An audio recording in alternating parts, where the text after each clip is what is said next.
Hi friends, అందరూ ఎలా ఉన్నారు?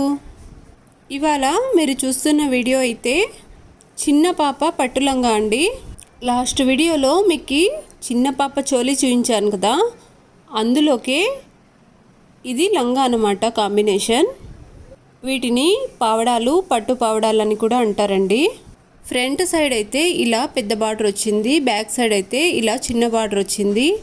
అంటే ఇది యాక్చువల్గా బ్లౌజ్ పీస్ అనమాట. శారీలో బ్లౌజ్ పీసు ఇలా చిన్న పాపకి పావడలాగా మనం స్టిచ్ చేసామన్నమాట. లాస్ట్ వీడియోలో చోలీకి ఈ లంగాకి కాంబినేషన్ చాలా బాగుంటుందండి. లైనింగ్ కూడా నేను కాటన్ లైనింగ్ ఇచ్చి ఇలా స్టిచ్ చేశాను. చిన్న పిల్లలకు కాటన్ లైనింగ్ అయితేనే సాఫ్ట్గా ఉంటుందండి. వాళ్ళ స్కిన్ అయితే చాలా సాఫ్ట్గా ఉంటుంది కదా. పావడ అయితే ముద్దుగా చాలా బాగుందండి. మీకు ఎలా ఉందో కామెంట్ చేయండి. నచ్చితే మాత్రం లైక్ అండ్